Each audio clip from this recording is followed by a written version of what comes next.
मंत्रमूलं गुरुर्वाक्यं मोक्षमूलं गुरु कृपा।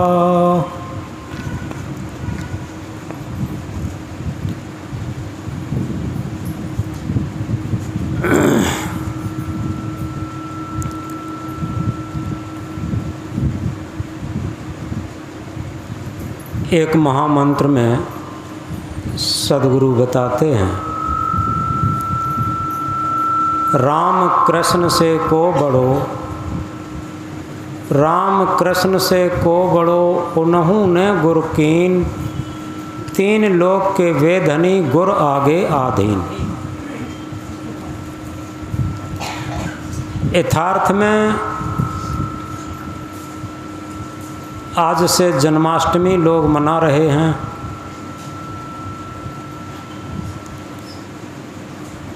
और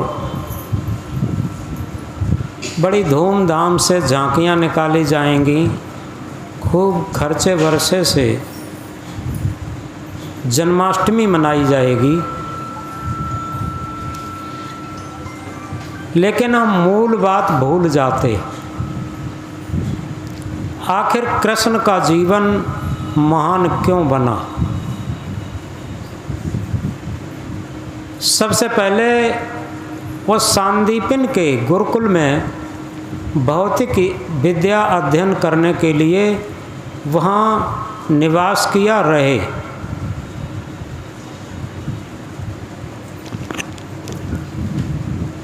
और इसके बाद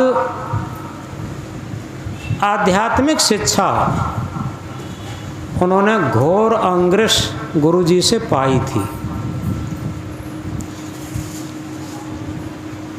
जिस आध्यात्मिक विद्या के बल पर कठिन से कठिन प्रतिकूल परिस्थितियों में भी वो चैन की बंसी बजाना जानते थे,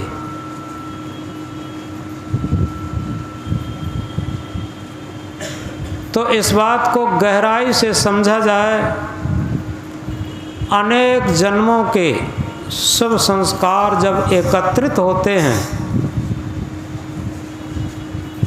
तो मानव जीवन प्राप्त होने के बाद उसमें कुछ क्रांति लाने की क्षमता आती है।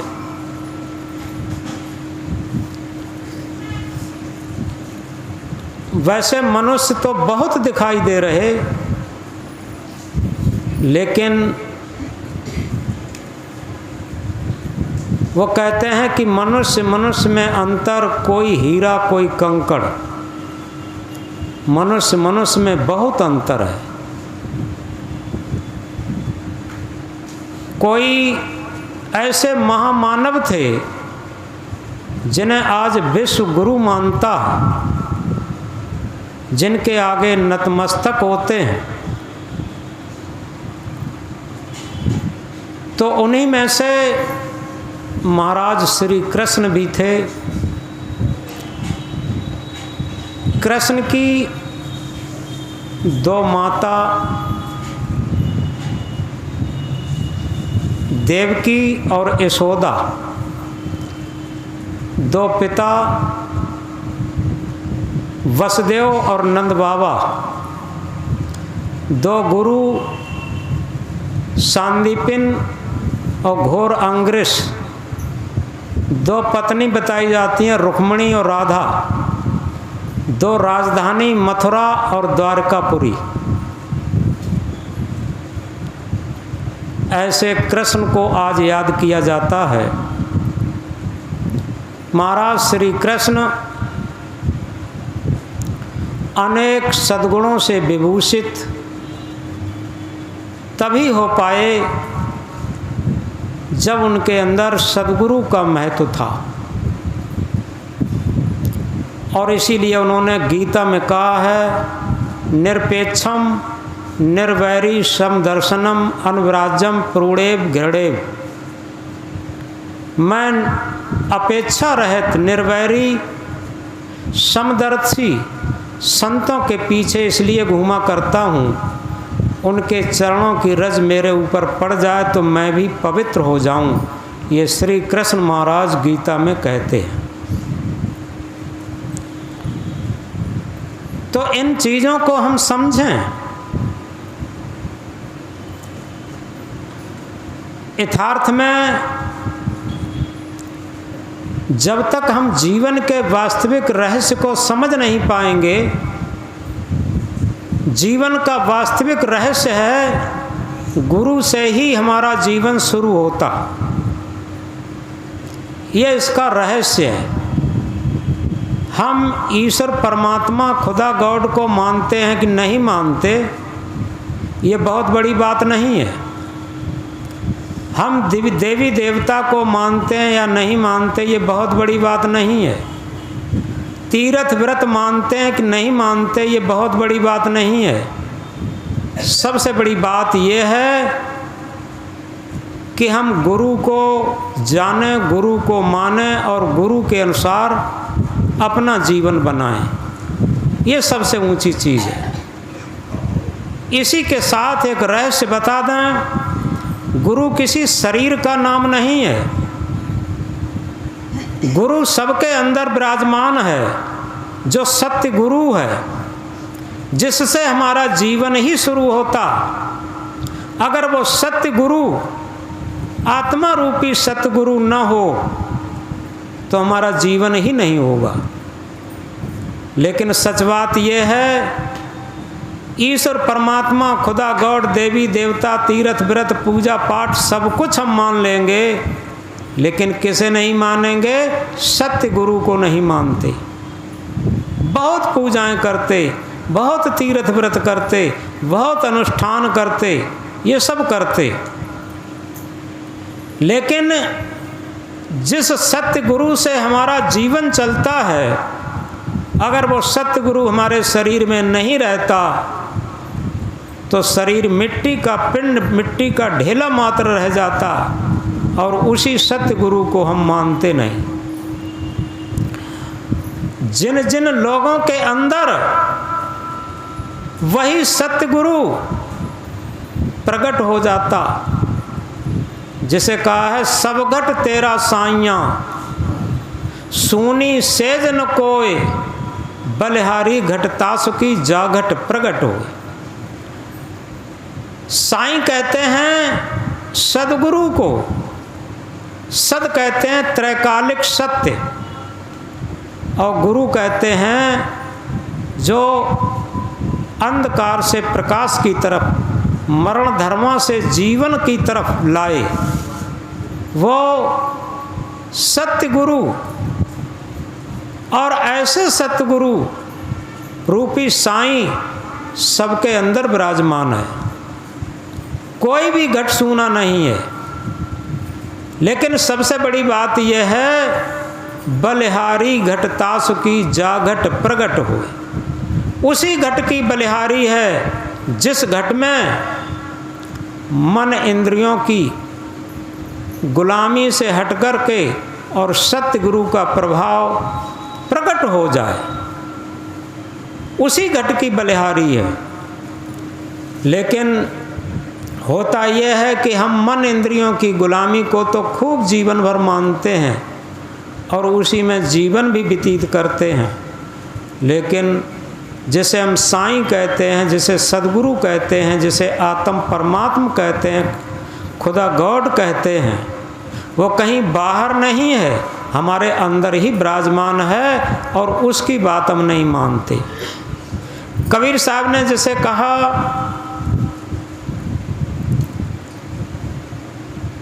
हृदय बसे तेई राम न जाना, कहें कबीर खोजे आसमाना। सदगुरु कबीर देव ने राम शब्द जो घट घट में रमा है, अगर घट घट में वो रमा ना हो तो राम के अंदर भी वही राम था, और राम से पहले दशरथ के अंदर भी राम था, और दशरथ से पहले अज के अंदर भी राम था, और अज से पहले रघु के अंदर भी राम था। और ये राम तो त्रेता में आए, सतयुग में क्या राम नहीं थे? हर युग में राम रहे, और वो घट घट रमने वाला राम सबके अंदर विराजमान है।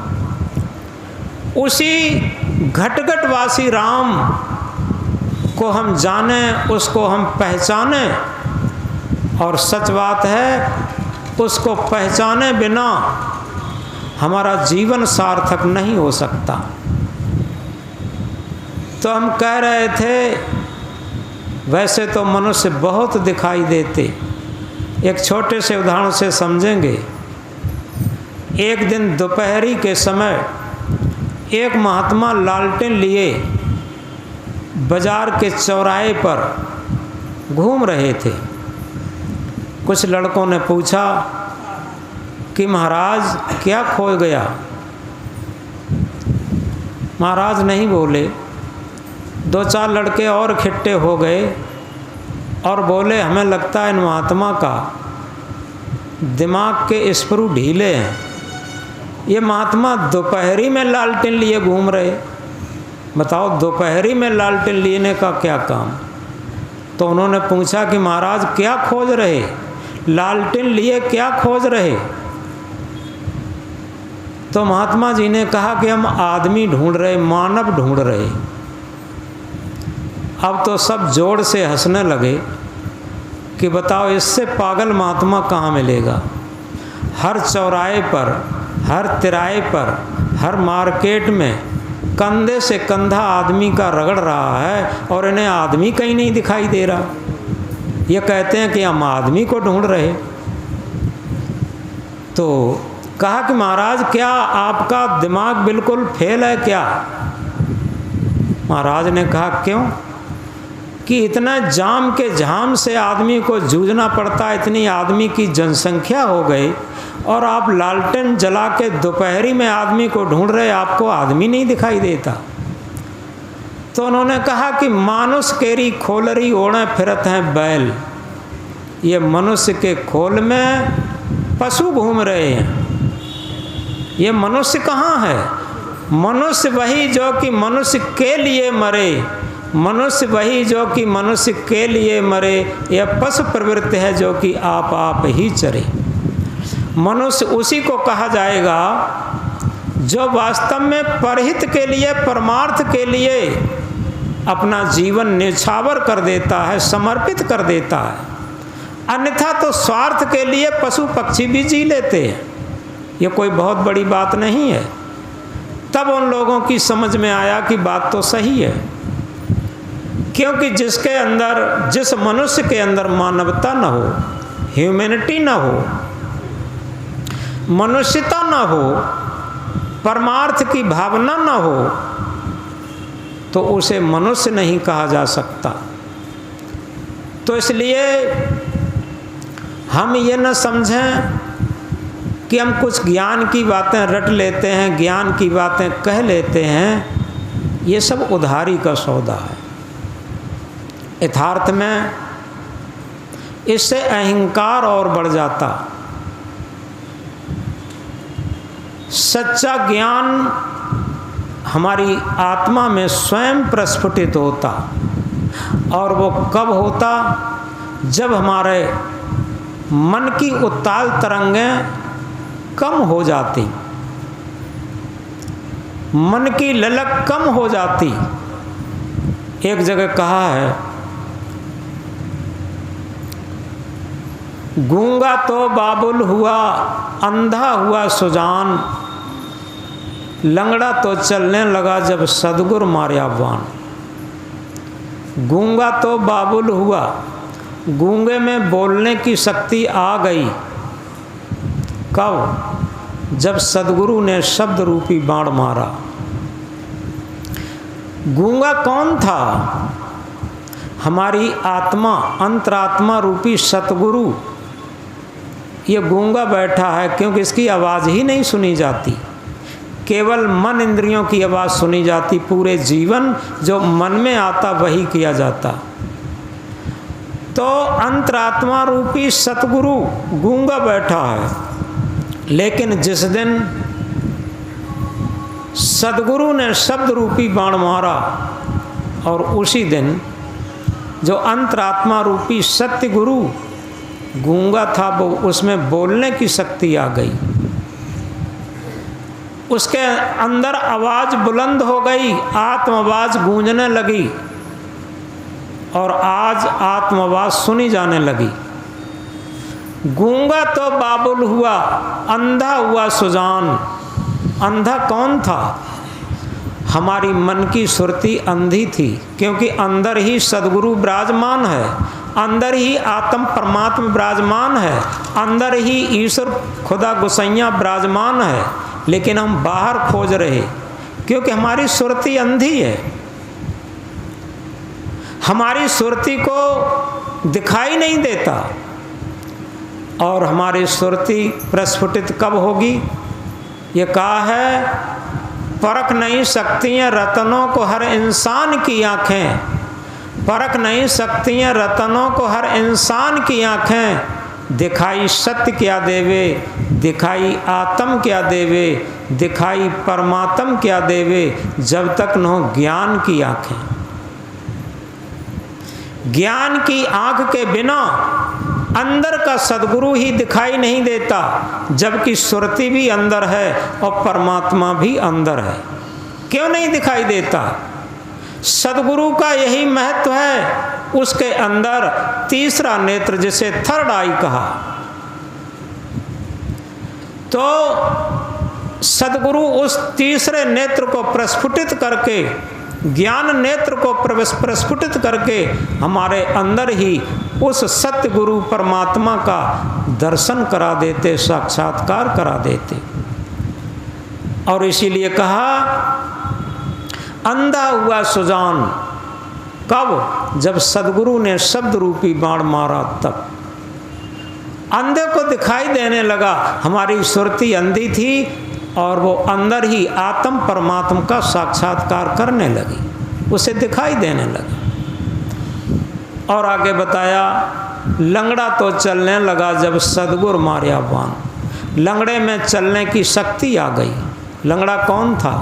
हम भौतिक मंजिलें तो दौड़ दौड़ करके प्राप्त करते हैं, लेकिन आध्यात्मिक मंजिल की तरफ से, आत्म परमात्मा की मंजिल की तरफ से लंगड़े बैठे, उधर चल ही नहीं रहे।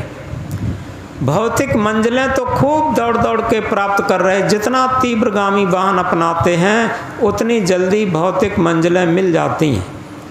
अभी दिल्ली जाना चाहो, अमेरिका, रूस, इंग्लैंड जाना चाहो, बहुत जल्दी पहुंच जाओगे। लेकिन आत्म साक्षात्कार करना चाहो, आत्म स्थिति करना चाहो, अपने अंदर ही सत्य गुरु का दर्शन करना चाहो, ये मंजिल दूर है। नज़दीक हो, दुनिया में सबसे नज़दीक हमारा आत्मा है, हमारा परमात्मा है, और वो बहुत दूर जान पड़ता, क्योंकि हमारी बुद्धि विपरीत हो गई है। और इसीलिए कहा, बाहर का मिलना मिलना क्या, बाहर का मिलना मिलना क्या जो मिल करके फिर छूट जाए, बाहर का मिलना मिलना क्या जो मिल करके फिर छूट जाए, अंदर का मिलना सच मिलना जो मिला हुआ फिर रह जाए। बाहर किससे नहीं मिले? पद से मिले, पत्नी से मिले, धन से मिले, दौलत से मिले, पद से मिले, प्रतिष्ठा से मिले, रुपया पैसा से मिले, किससे नहीं मिले? मित्र, सगे, बांधव, रिश्तेदारों से मिले, जवानी से मिले, बुढ़ापे से मिले, सबसे मिले। लेकिन अगर नहीं मिल पाए तो अंदर जो सत्य आत्म रूपी सतगुरु है, उससे नहीं मिल पाए। और जब तक उससे नहीं मिले, तब सब मिलना बेकार हुआ, क्योंकि सब छूट जाएगा। पल पल छूट रहा है, अब छूटा, अब छूटा, अब छूटा, और सब छूटा। तो बाहर का मिलना मिलना क्या जो मिल करके फिर छूट जाए, अंदर का मिलना सच मिलना जो मिला हुआ फिर रह जाए। तो यथार्थ में आज हम जन्माष्टमी के दिन इस बात को गहराई से याद रखें, जिन्हें आज भारतवर्ष नहीं विश्व के लोग मानते हैं उनके अंदर जो करिश्मा था वो ये था कि आतताई राजाओं को परास्त करके और उनका राज्य स्वयं नहीं लिया, उनके परिवार वालों को दे दिया। और उनके अंदर बहुत बड़ी राष्ट्रीयता की भावना थी। इसी के साथ उन्होंने अपने सद्गुरु का महत्व माना। सुख दुख हानि लाभ अनुकूलता प्रतिकूलता इन सारी परिस्थितियों में चैन की बंसी बजाते रहे। तो अगर आज उनको हम कुछ मानते हैं महापुरुष के रूप में, तो हम इस बात को गहराई से समझें कि हमारे जीवन की बुनियाद इसी पर है। कभी सुख है कभी दुख है, इसी का नाम जीवन है। सुख भी आएंगे दुख भी आएंगे, अनुकूलता भी आएगी प्रतिकूलता भी आएगी, हानि भी आएंगे लाभ भी आएगी, ये सब आएंगे। लेकिन इसमें हम समबुद्धि कैसे रख पाएं, इन सबको अपने से दूर कैसे देख पाएं, इन सब चीज़ों को समझते हुए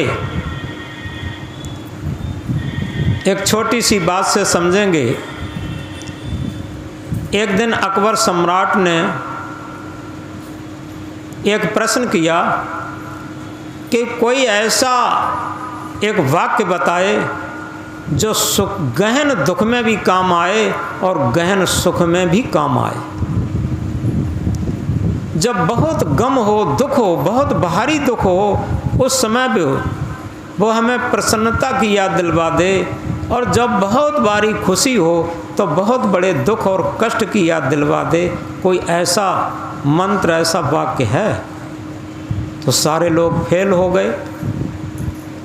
लेकिन बीरबल ने कहा कि हजूर हम बता सकते कि बताओ। तो उन्होंने एक कागज़ पर लिख कर दिया, ये वक्त भी नहीं रहेगा। अब ये केवल एक वाक्य है, ये वक्त भी नहीं रहेगा। अगर दुख आया है उसमें हम प्रयोग करें, ये वक्त भी नहीं रहेगा। उस टाइम तुरंत दुख दूर हो जाएगा और बहुत बड़ी खुशी है, बहुत बड़ी प्रसन्नता है, उस टाइम भी इसको याद करें, ये वक्त भी नहीं रहेगा। तो एकदम हम उस दुख की बहुत खुशी, उस सुख की बहुत खुशी से विरत होकर के सम अवस्था में आ जाएंगे। तो ये एक ऐसा महामंत्र है, हमें समता के साम्राज्य में लाके खड़ा करता है। दुख और सुख के बीच में एक ऐसी केंद्र बिंदु है जहाँ दुख भी ना हो सुख भी ना हो, बहुत अच्छी चीज है। उसी को साधना का केंद्र बिंदु कहते, उसी को समता का केंद्र बिंदु कहते, और उसी को कहना चाहिए पूर्ण जागृति का केंद्र बिंदु कहते। हम दुख में भी बेभान रहते और सुख में भी बेभान रहते, और जब जिस क्षण सुख भी न हो और दुख भी न हो, उस टाइम परम आनंद होगा, परम शांति होगी। और ऐसी परम शांति के क्षण सत्य गुरु के क्षण होते हैं, आत्म परमात्मा के क्षण होते हैं। यदि उन क्षणों में हम जागृत रह पाएं, और वो तभी रह पाएंगे जब इस वाक्य को हम अपने हृदय पटल पर लिखें, इस महामंत्र को अपने हृदय पटल पर लिखें कि ये वक्त भी नहीं रहेगा, जवानी है ये भी नहीं रहेगा, सुंदरता है ये भी नहीं रहेगी, ये शरीर है, मान प्रतिष्ठा है, धन दौलत है, मकान महल है,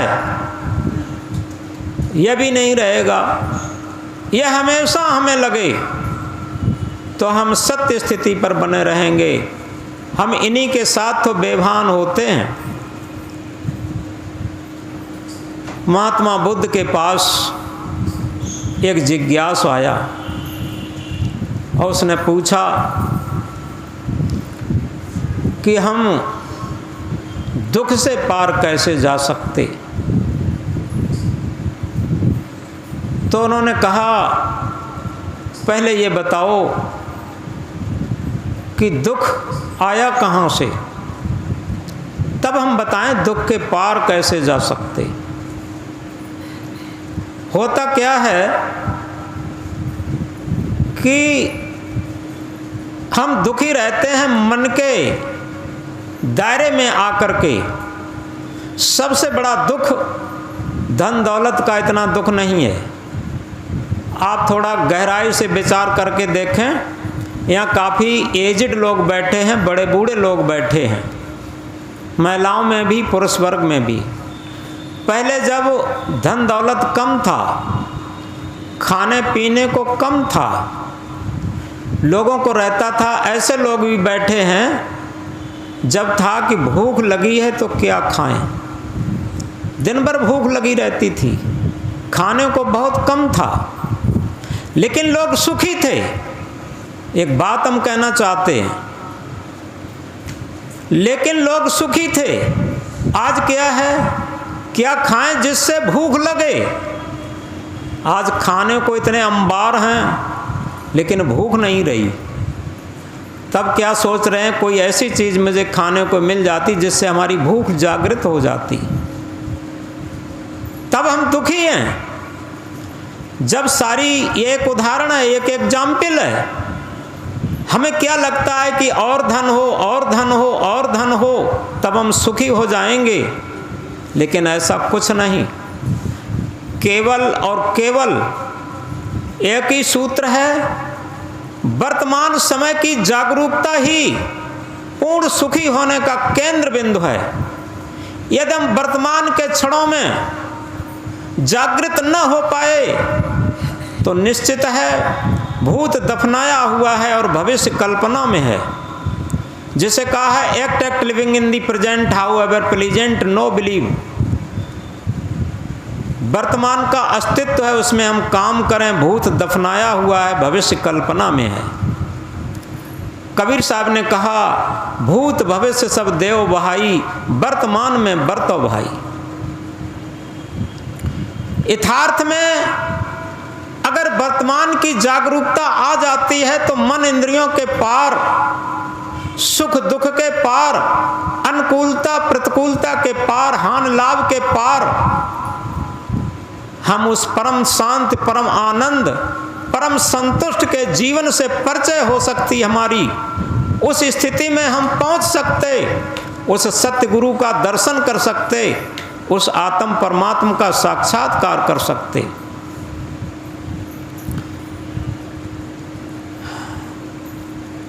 लेकिन बेभान हो जाते हैं। पहले हमने देखा था घर में जो बड़े बूढ़े होते थे बहुत सम्मान था उनका। आज क्या होता है, जब सारी डिग्रियां हो गईं तब पढ़े लिखे भी लोग कम रहते थे।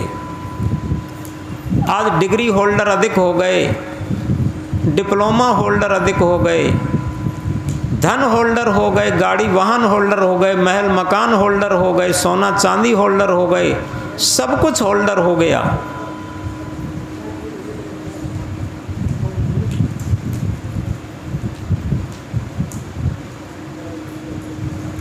इन्हें शांत कर दे।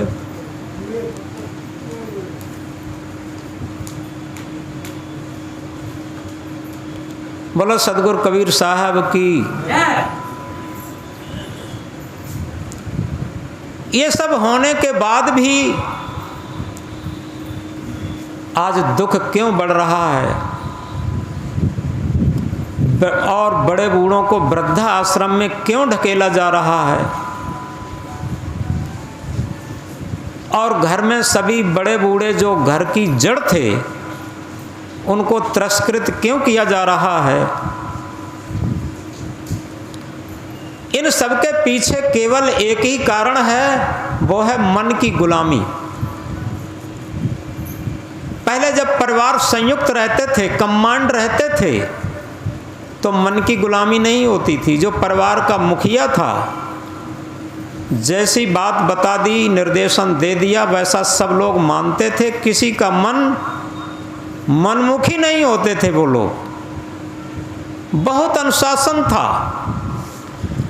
अनुशासन ही जीवन को महान बनाता है।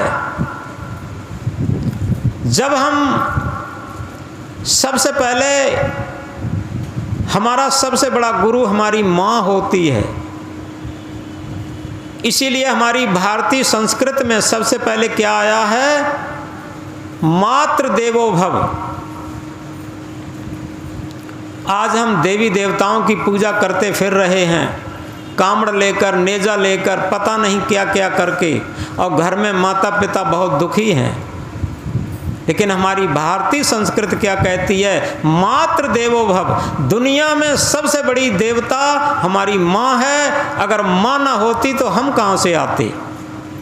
और उसी माँ का तिरस्कार आज हो रहा है। बताओ कैसे हम पुजारी हैं, कैसे देवी देवताओं की पूजा करते हैं?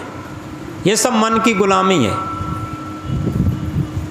इसके बाद था पितृ देवो भव।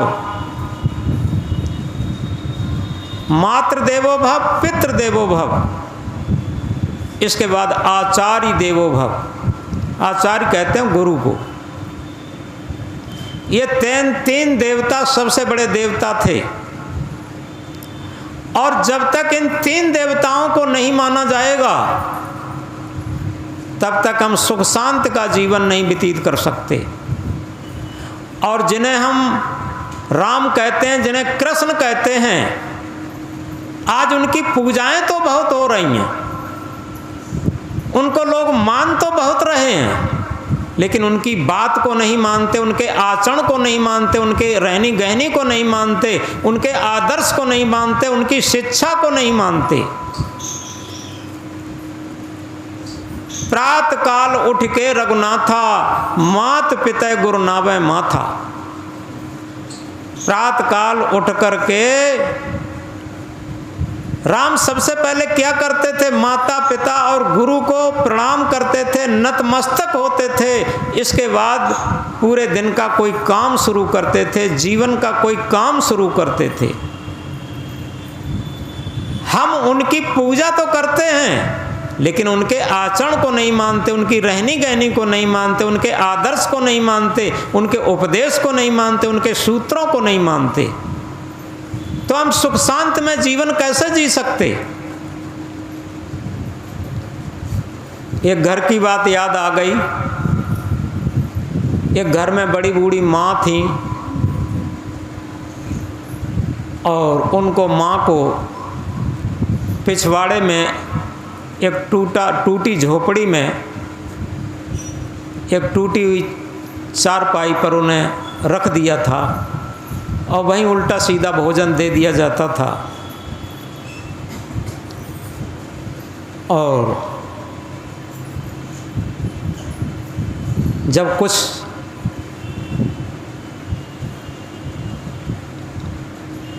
कुछ दिनों के बाद वो ख़त्म हो गई, तो उनके लड़के की बहू ने क्या काम किया? जब उनका सब रिश्तेदार वगैरह इकट्ठे होकर के उनका क्रियाकाज सब हो गया, तो जब उस झोपड़ी की सफाई की, तो सफाई करते हुए सबसे पहले उनके गली गूदरा थे वो सब उठा के खेत में जला दिए, टूटी चारपाई फेंक दी, झाड़ू लगाया, और वहाँ वो खोज रही थी जो उनका पिचका हुआ लोटा और फूटी थाली जिसमें वो भोजन देती थी।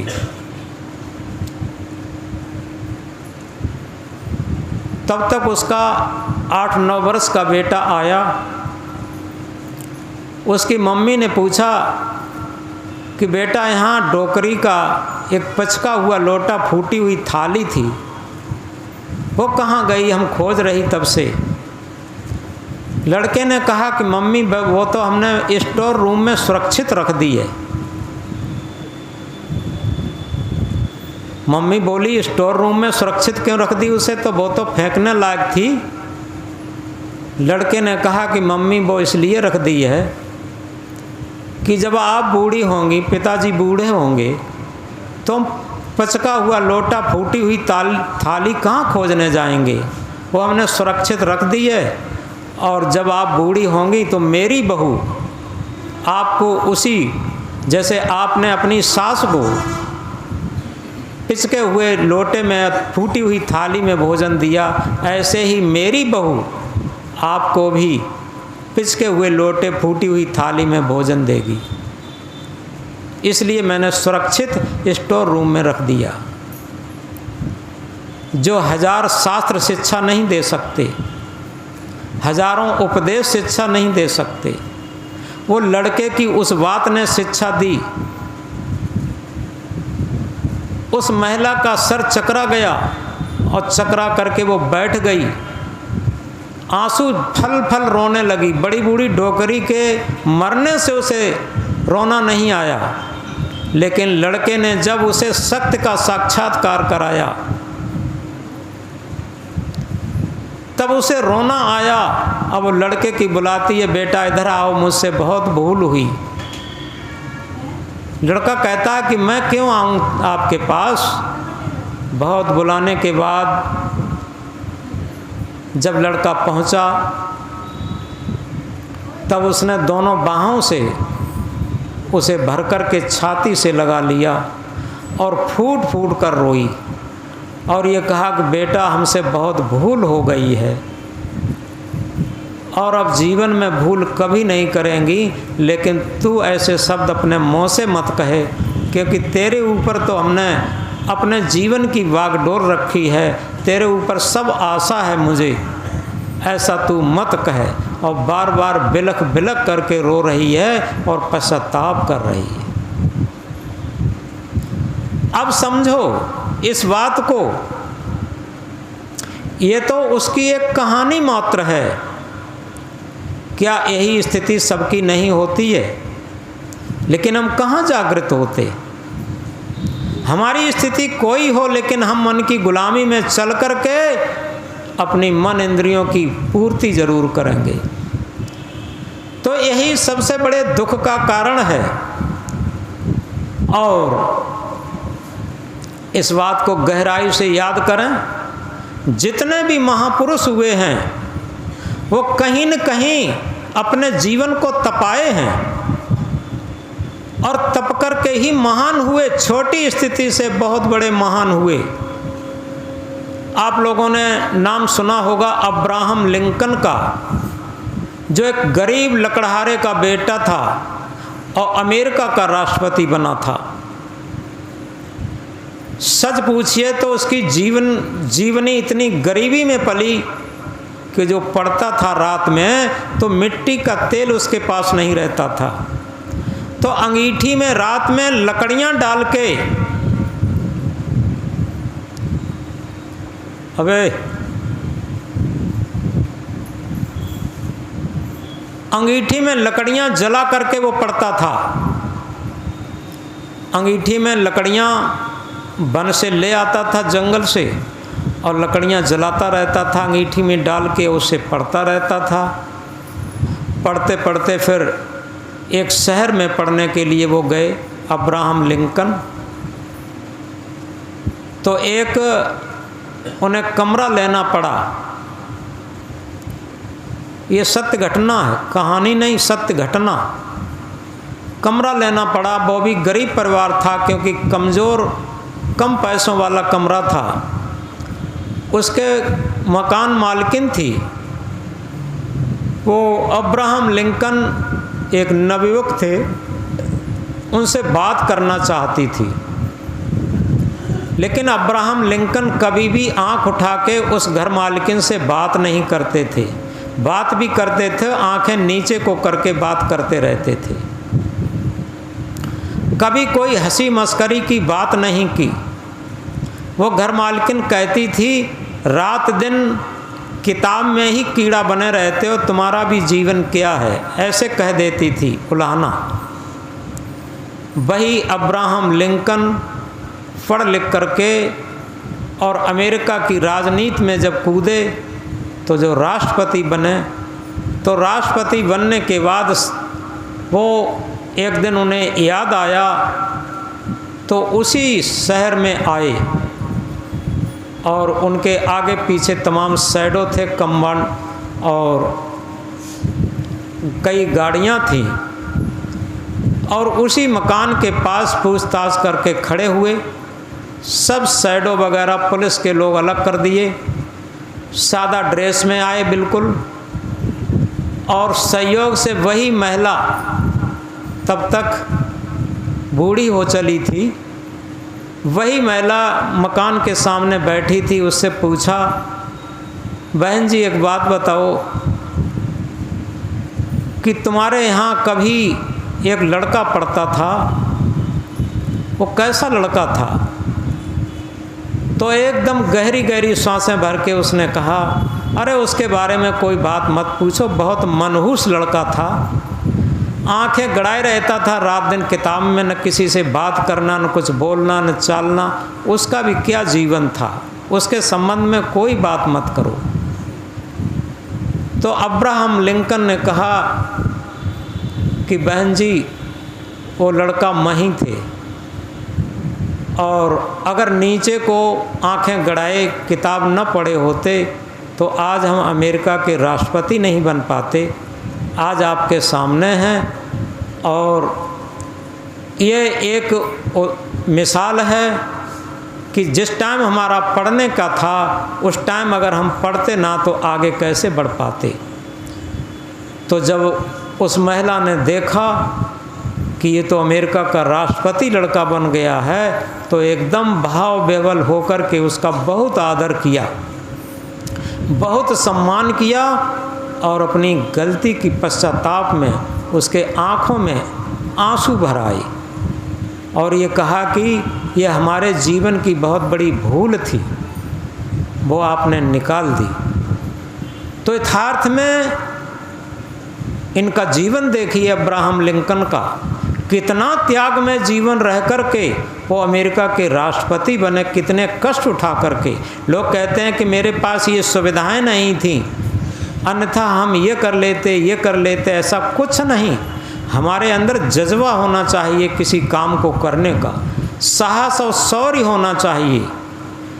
तो आज हम जिन महापुरुषों को याद करते हैं, उन महापुरुषों की सबसे बड़ी विशेषता यही थी, चाहे राम को याद करें, चाहे कृष्ण को याद करें, चाहे बुद्ध को याद करें, चाहे महावीर को याद करें, चाहे ईसा मसीह को याद करें, चाहे सुकरात को याद करें, चाहे हम दयानंद स्वामी को याद करें, इन महापुरुषों को देखिए, इनके जीवन में सबसे बड़ी बात यह थी कि ये सत्य के राही थे, और ऐसे सत्य के राही थे कि इन्होंने अटल होकर के सत्य के पीछे अपने जीवन में आई हुई प्रतिकूलताएं, आए हुए दुख, आए हुए कष्ट अपनी साधना की सीढ़ी बना ली।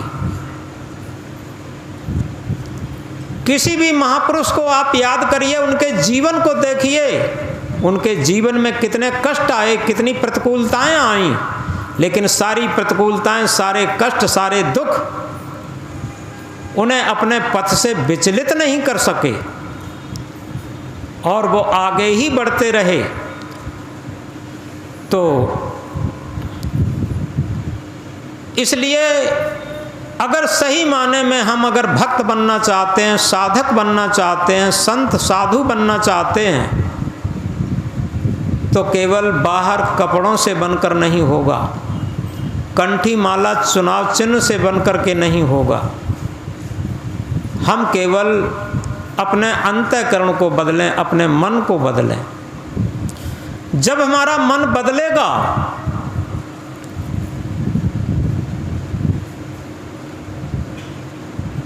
तो निश्चित है हमारे अंदर बनावट, मिलावट, दिखावट नहीं रहेगी।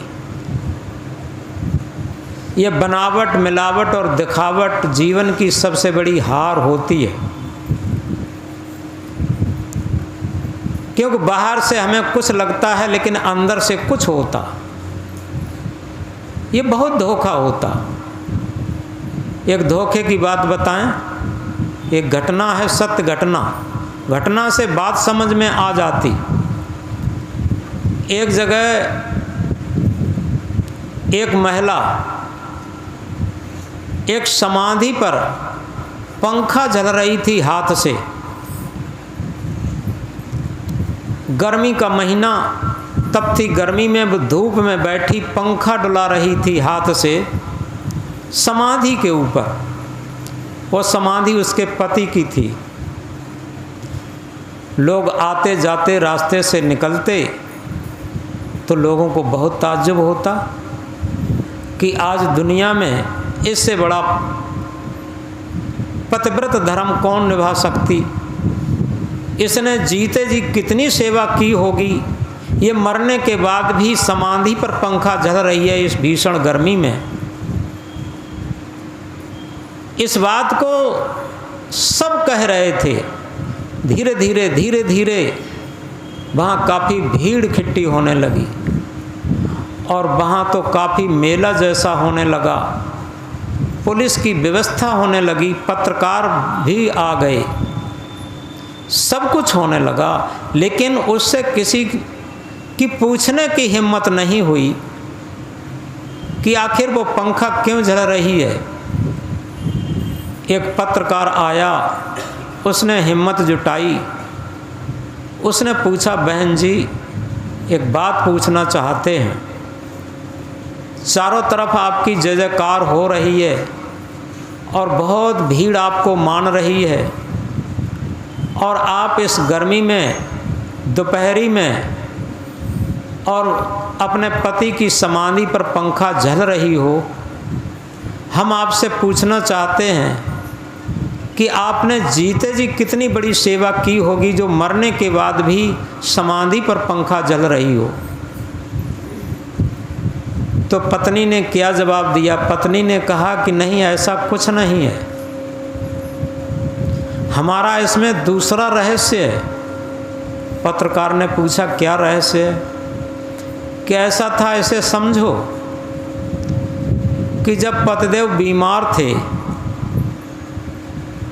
तो हमने पहले इलाज करवाया। एक दिन पतिदेव ने ये कहा कि क्यों बर्बाद हो गए, हम लोग तो गरीब हैं ही, अब हम ठीक नहीं होंगे, ख़त्म हो जाएंगे। तो लेकिन उनकी एक इच्छा थी, पतिदेव ने जब ये कहा था कि देखो ऐसा करना कि हम ख़त्म भी हो जाएं, लेकिन तुम दूसरी शादी, दूसरा निकाह मत करना। तो पत्नी बोली, हमने ये कहा कि अगर इस उम्र पर दूसरी शादी के बिना न रह जाए तो क्या करें। तो उसने कहा कम से कम 2-4 साल तो बिल्कुल मत करना। तो पत्नी ने फिर कहा कि अगर 2-4 साल भी न निभ पाए तो क्या करें। तो पति ने कहा कि 1 साल तो बिल्कुल मत करना। तो पत्नी ने कहा कि 1 साल भी न निभ पाए तो क्या करें। तो पति ने कहा कि तो ऐसा करना, कम से कम 6 महीना तो बिल्कुल मत करना, कि 6 महीना भी ना निभ पाए तब क्या करें। तो उसने कहा तब ऐसा करना कि कम से कम जो हमारा मोमडन परिवार में 40वां होता है 40 दिन बाद, कि ये कम से कम 40 दिन बाद 40वां तो हो जाए, इसके बाद तू कर लेना। पत्नी ने कहा कि अगर 40 दिन भी ना निभ पाए तब क्या करें। तब उसने कहा कि कम से कम मेरी समाधि की मिट्टी तो सूख जाने देना, जब मिट्टी सूख जाए तब कर लेना। तो इसलिए हम पंखा झल करके मिट्टी सुखा रही हूँ।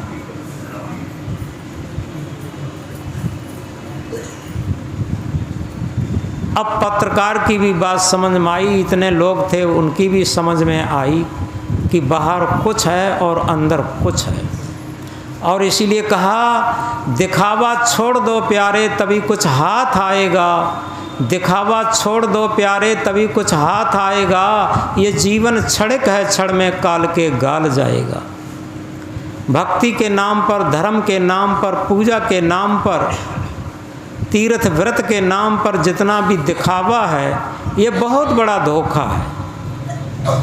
बहुत बड़ा धोखा यही है कि हम दिखावा कर लेते हैं कि हमें लोग भक्त माने, हमें लोग संत माने, साधु माने, गुरु माने। ये दिखावा है। लोग माने न माने, हम उस स्थिति को अपने अंदर धारण करें, ये सबसे बड़ी बात है, ये सत्य बात है। और यहाँ पर ये समझें कि जिन महापुरुषों ने ये काम किया, जिन भक्तों ने ये काम किया, जिन सती साध्वियों ने ये काम किया, वो इसलिए नहीं किया कि वो लोग माने, वो उसके लिए समर्पित थे। कोई भी आप देख लीजिए, मीरा क्या दिखाने के लिए भक्त बनी थी, सबरी क्या दिखाने के लिए भक्त बनी थी, सहजो क्या दिखाने के लिए भक्त बनी थी।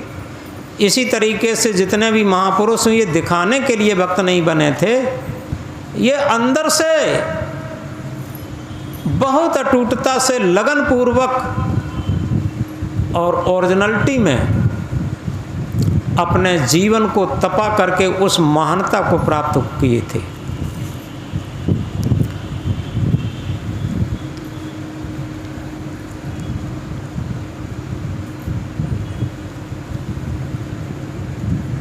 तो इसलिए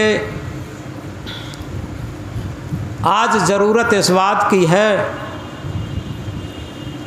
कि हम बाहर से जो दिखावा है, पति पत्नी को दिखावा करता कि तुम्हारे अलावा हम किसी को नहीं मानते,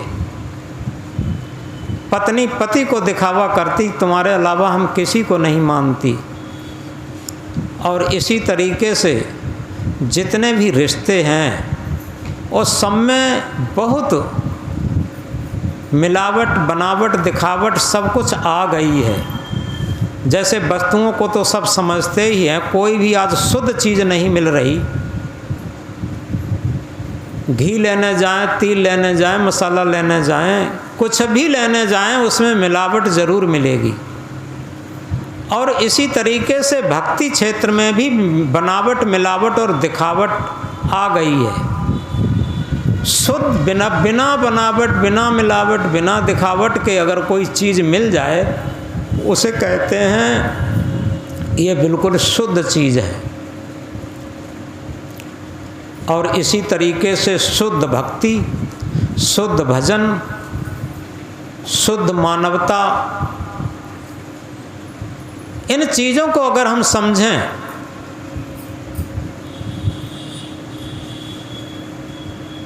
तो यथार्थ में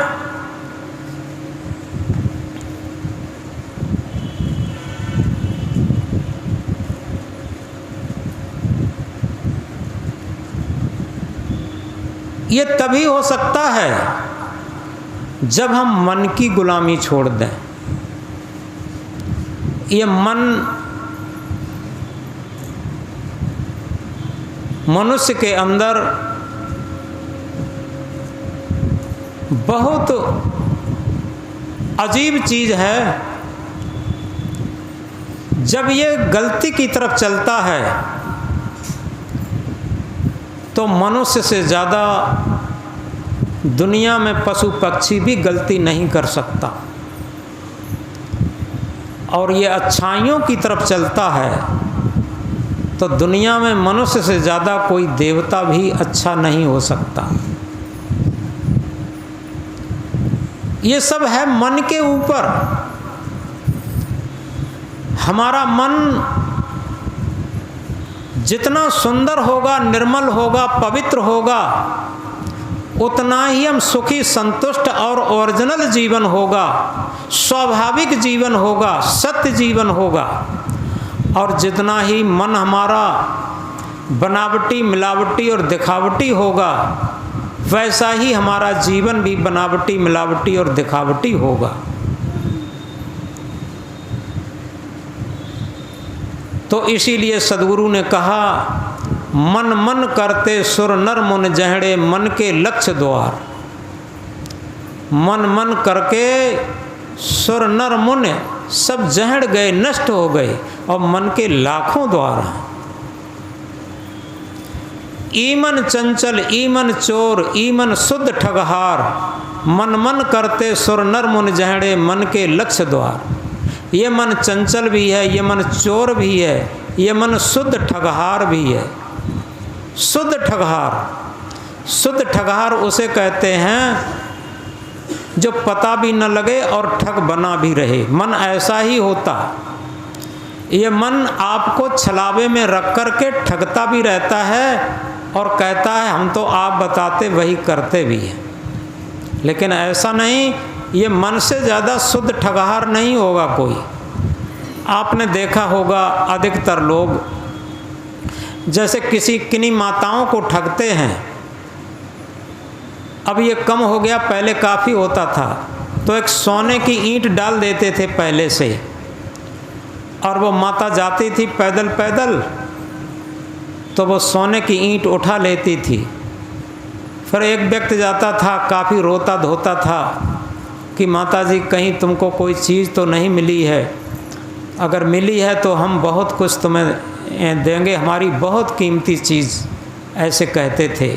बहुत रोते धोते थे तो माता का हृदय पिघल जाता था। वो कहती थी बेटा मिली तो है। तब वो कहते थे देखो ऐसा करो, वो अब तुम्हें मिली है तो हम ये कैसे कहें हमें दे दो, लेकिन ऐसा है हमारी भी तो आंसू पोंछने चाहिए, हमारे भी बालू बच्चे हैं, तुम अपने कुंडल झाले झुमके जो हैं वो हमें दे दो और वो ईंट तुम ले जाओ, पूरा सोना तुम ले जाओ। अब सीधी सीधी माताएं वो उसकी बातों में आ गईं और झाले झुमके कुंडल जो कुछ थे वो उतार के दे दिए। उन्होंने सोचा ये तो थोड़ी कीमत के, ये सोने की ईंट तो बहुत कीमत की है, और वो ले गई। और जब घर पहुँचे तो बताए उसके पति ने, उसे जचवाया परखाया तो बिल्कुल कुछ नहीं, धोखा निकला। इसी तरीके से ये तो बाहर की दिखावा समझ में आ गया, और इसी प्रकार धर्म क्षेत्र में भी, भक्ति के क्षेत्र में भी, पूजा के क्षेत्र में भी ये सब दिखावा है। क्योंकि हम समझ नहीं पाते, हम अशांत होते हैं मन के साथ और शांति खोजते हैं वन में जाकर। हम अशांत खोजते हैं, अशांत होते हैं परिवार के साथ, और शांति खोजते हैं मंदिर मस्जिद गिरजाघर गुरुद्वारे में जाकर के। हम अशांत होते हैं अपने परिवार के साथ और शांत खोजते हैं तीर्थ व्रत में जाके। ये कैसे हो सकता? सबसे बड़ी बात है जहाँ से हम अशांत हुए हैं उसी में शांति की कुंजी है। क्योंकि बंधन और मुक्ति साथ साथ रहते, इसी तरीके से शांत और अशांत साथ साथ रहते, इसी प्रकार दुख और सुख भी साथ साथ रहते। केवल समझने की स्थिति है और अपने मन को लगाने की स्थिति है। जिस तरीके से हम कहा करते हैं एक सूत्र में, एक ही चाबी से ताला लगता भी है और खुलता भी है, केवल घुमाने की स्थिति पर निर्भर है। अगर एक तरफ हम चाबी घुमा देते हैं ताला बंद हो जाता, और दूसरी तरफ चाबी घुमा देते हैं ताला खुल जाता। ऐसा नहीं खोलने के लिए दूसरी चाबी हो, लगाने के लिए दूसरी चाबी हो। एक ही चाबी से ताला लगता भी है और खुलता भी है। इसी तरीके से हमारी मन रूपी चाबी बंधन भी बनाती है, मुक्ति भी बनाती है, दुख भी बनाती है, सुख भी बनाती है, अशांति भी बनाती है, शांति भी बनाती है, अनुकूलता भी बनाती है, प्रतिकूलता भी बनाती है, राग भी बनाती है, द्वेष भी बनाती है। आप क्या बनाना चाहते हैं ये हमारी मन रूपी चाबी पर निर्भर है। याद रखिए, हमारे पूजा पाठ नहीं बदल पाएंगे, हमारे तीर्थ व्रत नहीं बदल पाएंगे। अगर बदलना है तो अपने मन को बदलिए। जब हम मन को बदलना शुरू कर देंगे, हमारी साधना शुरू हो जाएगी, हमारी भक्ति शुरू हो जाएगी, हमारा भजन शुरू हो जाएगा, हमारे तीर्थ व्रत शुरू हो जाएगा। केवल मन बदलना है।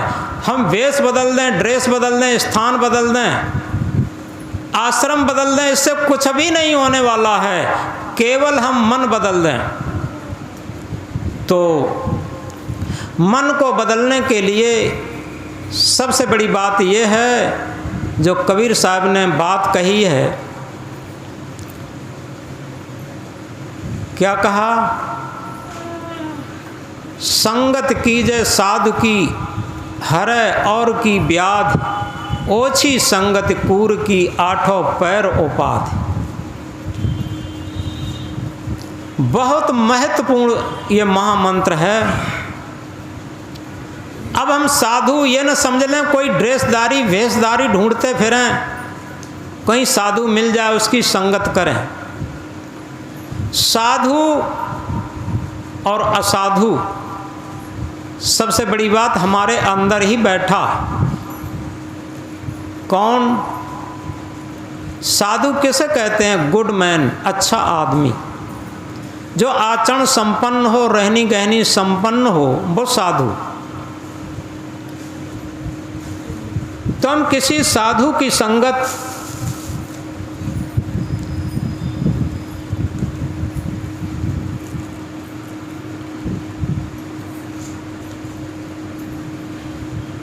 करने के